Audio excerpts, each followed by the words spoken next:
जो लोग जम्भेश्वर के 29 नियमों का हृदय से पालन करते हैं, वे लोग ही बिश्नोई हुए हैं। इस प्रण में 29 नियमों का जिक्र है और इन्हें अपने भगवान से निभाने का वायदा करते हैं बिश्नोई समाज के लोग। ये वो नियम है जिन्हें बचाने के लिए बिश्नोई समाज के लोग अपनी जान तक दे देते हैं।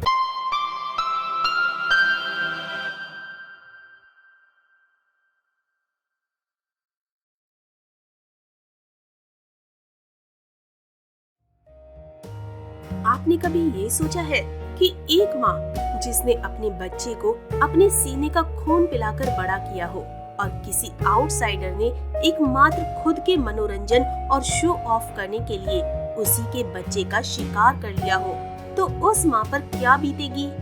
सो hello our motivated and brave listeners.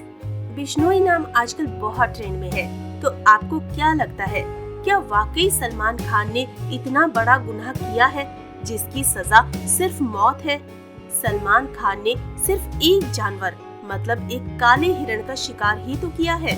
तो आज हम आपको बताएंगे काले हिरण का पूरा राज। मैं सारिका शर्मा शुरू करती हूँ हमारी आज की कहानी the untold story of Bishnoi association. Show की शुरुआत करने से पहले जो हमारे नए लिसनर्स हैं, वो हमारे चैनल को सब्सक्राइब जरूर कर लें, क्योंकि हमारी आज की कहानी 2 पार्ट्स में है और सेकंड पार्ट की अपडेट आपको इस स्टोरी के एंड में मिल जाएगी। तो शुरू करते हैं आज की कहानी।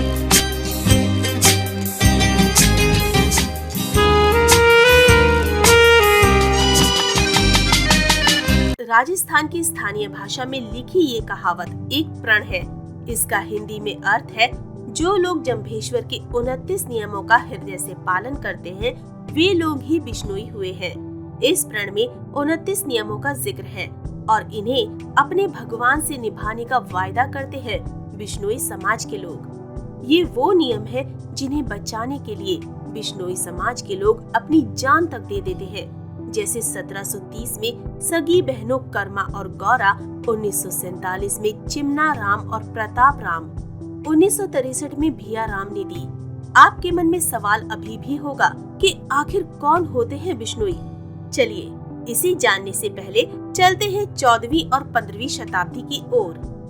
28 अगस्त 1451 ये वो तारीख है जब मध्य राजस्थान की रियासत नागौर के छोटे से गांव पीपासर में क्षत्रिय लोहड़जी पवार के घर एक बेटे का जन्म हुआ। जिस दौर में बालक का जन्म हुआ उसे भक्ति काल कहा जाता है। राजपूत घराने में जन्मे इस बच्चे का नाम धनराज रखा गया, लेकिन शुरुआती 7 वर्षों तक ये कुछ बोल नहीं पाए, तो घर परिवार के लोग इन्हें गूंगा गला कहने लगे। ठीक 7 साल बाद उन्होंने बोलना शुरू किया। इसके बाद शुरू हुआ इनका आध्यात्मिक जीवन। फिर इन्हें मिला एक नाम और उपाधि और कहलाए गए गुरु जम्भेश्वर। 7 साल की उम्र में उन्हें गायों को चराने का काम मिला। जब वो 16 साल के हुए तो उनकी मुलाकात गुरु गोरखनाथ से हुई। उन्होंने उनसे ज्ञान प्राप्त किया। गुरु जम्भेश्वर अपने घर के इकलौते चिराग थे। जब तक माता पिता जीवित रहे, इन्होंने उनकी खूब सेवा की। उनके निधन के बाद गुरु जम्भेश्वर अपनी सारी संपत्ति को त्याग कर भगवान की भक्ति में बीकानेर की ओर चले गए। यहाँ के एक गांव मुकाम में उन्होंने अपना डेरा डाला और लोगों की सेवा में जुट गए। उस वक्त राजस्थान के कई इलाकों में अकाल पड़ा हुआ था। लोग अपने आशियानों को छोड़कर पलायन कर रहे थे। पूरा मारवाड़ अकाल की चपेट में था। लोग पलायन कर मालवा की ओर जा रहे थे।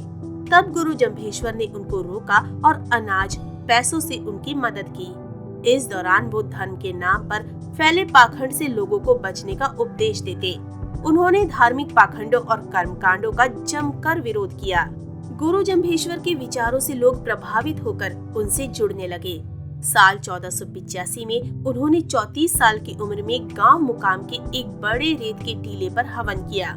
इस स्थान को समराथल धोरा कहा जाता है।